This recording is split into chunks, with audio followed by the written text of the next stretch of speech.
Most couples dream of the perfect proposal, but David and Julia's big moment took a turn no one could have predicted. At first, it looked like a picture-perfect Saturday at the zoo, but just as he dropped to one knee, a baby hippo appeared at the glass. Seconds later, the animal's frantic behavior was the thing making headlines. But before we start, smash the like button and make sure to subscribe if you haven't, and hit that notification bell so that you won't miss any new stories. David and Julia had been dating 4 years, and a sunny weekend at the zoo felt like the perfect Saturday. Julia loved animals, especially the bigger ones, while David enjoyed the calm of walking together. They packed light, only a camera and water, since they wanted to explore slowly. But David had something else hidden in his pocket, a secret burning his mind for weeks. David had been planning this moment. He had purchased a ring, chosen after asking Julia's sister for advice, and today he intended to ask the most important question of his life. As they walked the winding paths, Julia kept stopping to read signs and take pictures. David laughed, enjoying her excitement. She asked questions about giraffes, elephants, even meerkats, as if he were the zookeeper. Finally, the enclosure came into view. A massive glass wall built into rocky surroundings held a large pool stretching behind it. A few visitors pointed at the hippos drifting lazily under the surface. Julia's face lit up. "They're so cute," she said, rushing closer. David followed, swallowing hard. This was the place. He knew it was time. He couldn't wait longer. Julia pressed closer to the glass wall, watching the movements under the water. One hippo rested near the back, eyes peeking above the surface. David's hand slipped into his pocket, gripping the ring box tightly, his palms now sweaty. David reached for Julia's hand. She looked surprised but happy, tilting her head curiously. "What's going on?" she asked. He forced his voice steady. "There's something I've been meaning to ask you." Her eyes widened as he pulled out the small black box. Julia gasped, hand flying to her mouth.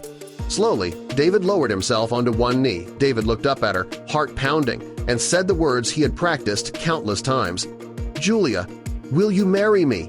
Her body trembled as she looked down at him, overwhelmed. Everything hung suspended. Neither of them noticed what was happening just behind the glass. As David knelt, the baby hippo drifted closer, curious about the commotion. Its little eyes blinked, as if studying the ritual. Julia hadn't turned yet. Her eyes stayed locked on David. The question lingered in the air, waiting. Julia's hands shook as tears spilled down her cheeks. "Yes," she whispered, then laughed through sobs, repeating louder, "Yes, of course I will." She pulled David up into her arms, nearly knocking the ring box aside before he slipped the band onto her finger. Cheers erupted behind them. They turned toward the group standing nearby. Julia, still beaming, waved, adding, "It's the happiest day of my life." They expected claps and smiles. Instead, the crowd's eyes remained fixed, staring past them. David frowned, glancing at Julia, who looked equally confused. A few people pointed, whispering loudly, though words blurred together. "Why aren't they looking at us?" Julia asked quietly. David turned his head slowly, pulse quickening. He followed their eyes, realizing something else had captured attention. Together, the couple turned around, unsure what they were about to see. The answer pressed against the glass. The baby hippo that drifted closer earlier was no longer calm. Instead, it twisted in the water, flipping backward in a clumsy but graceful motion. High-pitched squeals echoed through the glass. Julia's mouth dropped open. "Is it doing tricks?" she asked, half laughing. Children laughed, clapping at the spectacle. Adults pointed phones, recording the display. "That's amazing," someone said. "I didn't know they could do that." Another added, "It must be begging for food." For a while, it looked like entertainment, the animal spinning, kicking, squealing as if performing. David chuckled, squeezing Julia's shoulders. "Guess our engagement got upstaged by a hippo," he joked.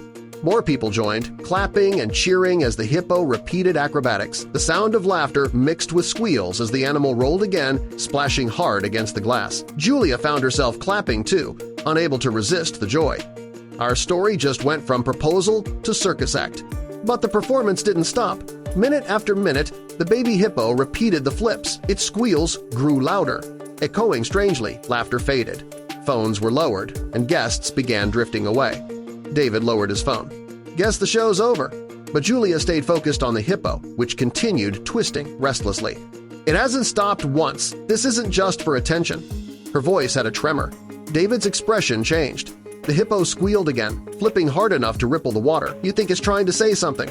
Julia nodded. "I think it's calling for help." They approached a nearby zookeeper and explained the behavior.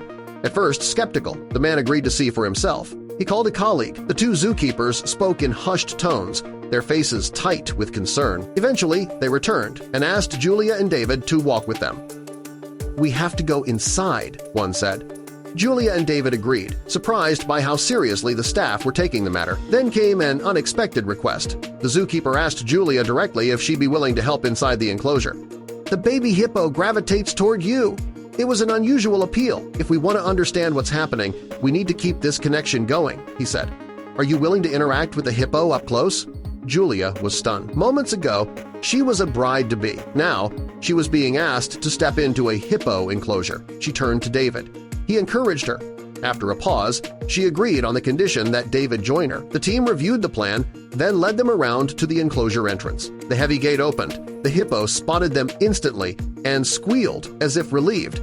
Julia and David followed closely, the zookeepers carrying poles for protection. The hippo climbed out of the pool and waddled directly to Julia. "That's not normal," one of the keepers murmured.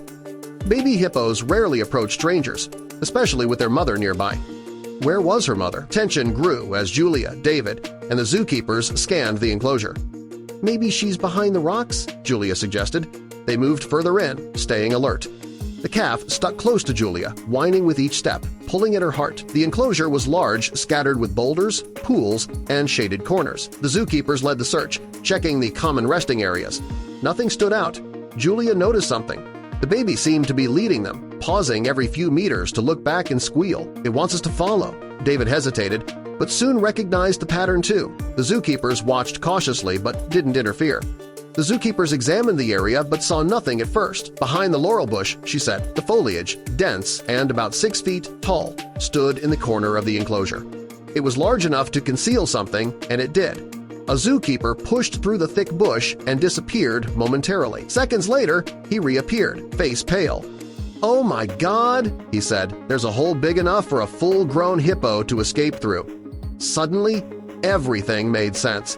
The baby's desperation, her attachment to Julia, the endless flips. "The mother must have gone through that hole," the zookeeper said, "and the calf came to you because you gave off a maternal energy. Hippos are smart, they pick up on things like that, even from humans." Julia was amazed, overwhelmed by the idea that this little one had trusted her so deeply. But the mystery's resolution only led to a bigger problem. Beyond the enclosure lay wild forest land. The zookeeper explained, "This enclosure is at the farthest corner of the zoo. There's nothing stopping the animals from walking into the wilderness. That forest goes on for miles." With tension rising, Julia took a deep breath and stepped forward. "Follow me," she said, pushing through the bush and stepping beyond the zoo's border. She glanced down at the baby hippo, now resting by her feet. "We trust her," she said. "She knows her mother better than any of us. She'll lead the way." The baby hippo squealed once and then took a brave step forward through the sandy soil of the forest. The group followed the small hippo into the dense forest beyond the zoo's fence. The forest thickened, branches tangled and low. A lost mother hippo was unpredictable. David squeezed Julia's hand. The calf squealed louder, bounding ahead before pausing, leading them towards something hidden. Through a break in the brush, they saw movement. A massive gray figure shifted in the shadows. The mother hippo. She stood still, confused, her breath heavy. Julia froze. The zookeepers signaled for silence. The calf squealed sharply, catching its mother's attention. The mother stepped forward. Julia's heart pounded, but she didn't move. Julia slowly raised her hands. "We're here to bring you home," she said softly. Julia crouched to meet the mother's eyes, then nudged the calf gently. The little one waddled closer and pressed its head to its mother's front legs. A long pause followed, then the mother lowered her head, brushing her calf tenderly. A bond had been restored. The zookeepers exchanged amazed glances. "She should be charging," one muttered. But the mother stayed calm, her eyes returning to Julia more than once. It wasn't an easy return. The terrain was rough, and the mother hippo's size made the journey slow. But she followed her calf step by step, who never strayed from Julia's side. At the damaged section of the fence, the zookeepers untied the temporary barrier. Cautiously, the large animal stepped through. They were back where they belonged. Zookeepers had gathered at the enclosure's edge, watching anxiously. As the hippos re-entered, cheers erupted. Julia stood frozen until David embraced her. "You did it." She shook her head. "We did it," she replied, glancing at the calf. Word spread quickly. Julia's bravery and unique bond with the baby Hippo captured everyone's attention. As she and David left, applause followed them, this time louder and more heartfelt than during their proposal. The zoo staff never forgot Julia's role in rescuing the calf's mother. They presented her with a small plaque, thanking her for her courage and intuition. Not many people would have listened to a baby hippo's signals, the director said. In the months that followed, their story became family legend. Friends repeated it at gatherings. Strangers were moved when they heard it. Julia and David didn't mind.